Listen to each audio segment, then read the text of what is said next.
आज ना 7:30 वाजता मी बाजारात आले होते. ते फक्त ह्या 2 गोष्टी घेण्यासाठी, ते म्हणजे लायटर आणि घासणी. अचानकच ना माझा लायटर पेटायचा पूर्णच बंद झाला होता आणि खूप दिवस झाले तसंच होत होता, पण मी काही लक्ष देत नव्हते. म्हटलं चालेल चालेल, आणि आज काय अजिबातच पेटत नव्हता.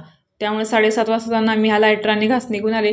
आणि शिवांशला म्हणजे इतकी भूक लागली होती ना, आता त्याला काय दम निघत नाही मला माहिती होतं. चला म्हटलं अंड्याची पोळी त्याला नुसती भाजून देऊया. आता त्याला पोळी करायची होती, त्याला म्हटलं नको बाबा, माझं मी करते, तू फक्त मला अंडं फोडून दे, नाहीतर म्हटलं भाजून घ्यायचा. त्याला पोळी भाजून दिली आणि मग इकडे मी दारकुच्या शेंगा सोलायला घेतल्यात. आता या शेंगा आहेत ना गावावरून दिल्या होत्या. ह्यांचा मित्र अचानकच गावी गेला होता ना, मग त्याच्याकडे थोडीशी भाजी आणखीन ह्या शेंगा दिल्या होत्या. आणि भात तर जास्त होतं, चला म्हटलं भाताचं टेन्शन तर गेलं, आता काय फक्त म्हटलं कालवणच आपलं करायचं. आणि आज मुद्दाम दारकूचं कालवण केलं होतं, कारण दारकू ह्यांना जास्त आवडतो. आणि गावाकडचं म्हणलं की काही विषयच नाही, मग त्यामुळे दारकूचं मस्त असं कालवण मी केलं होतं. आणि जेवणाला तर जास्तच वेळ झाला होता, त्यामुळे भूक पण लागली होती.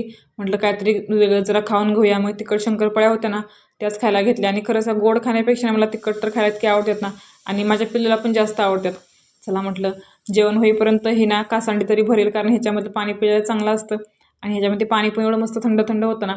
आता भाजी पण आणली होती, तर भाजी काय आज मला करायची अजिबात इच्छा नव्हती, कारण आज जास्तच वेळ झाला होता. त्यामुळे म्हटलं जाऊ दे, भाजी म्हटलं उद्या परवा आपली करायला येईल.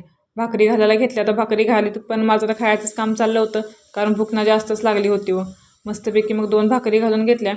आता शिवांश तर माझा काही खाणार नव्हता, कारण त्याने तर ऑलरेडी ना अंड्याची पोळी खाऊनच बसला होता. आणि माझं पिल्लू बघा तांदळाच्या ना टाकीमध्ये न बसलं होतं खेळत. त्यात गाड्या टाकल्या होत्या ना बसलेला त्यात खेळत. कारण ना शिवांशला तर इतका माझा एकटा एकटा पडलाय ना, कारण आजूबाजूला जी पोरं होतीत ना, म्हणजे साईडला रूमात, ते सगळ्यांनी रूमा चेंज केल्यात. त्यामुळे आता पूर्णपणे माझा शिवांशने एकटा पडलाय. ह्याच्या अगोदर तर कुणाच्या घरात जात नव्हता, पण आता जायला लागला होता, तर सगळ्यांनी रूमा चेंज केल्यात. त्यामुळे मला शिवांश इतकं बेकार वाटतं ना खरंच. जेवण तर सगळं झालं होतं, चला म्हटलं गॅस कट्टा पुसून घेऊया, कारण हे काम केल्याशिवाय तर मला काही जेवणाबाबत जात नाही. आणि एवढी कधी कधी अशी ना घाई करते ना, की काही समजतच नाही. माझा इतकाच बेकार हा जोरात भाजला ना, साईडला प्लेट गरम होती, एवढं का लक्षातच आलं नाही, आणि डायरेक्ट हाताने उचलली होती तिला. जाऊ द्या म्हटलं, लक्ष दिलं ना तर म्हटलं कायच काम व्हायचं नाही. मस्तपैकी इकडे मी अंड्याची पोळी भाजून घेतली आणि मग ताट वाढायला घेतलं. आता भूक तर जास्त लागली होती, त्यामुळे अंड्याची पोळी गॅसवर आहे तरच मी पटकन ताट वाढून घेतलं. आता भाकरी मी अर्धीच घेतली होती, कारण माझं ना पोट जरा फुगल्यागतच मला वाटत होतं. त्यामुळे म्हटलं जास्त काही पोटावरती लोड द्यायला नको.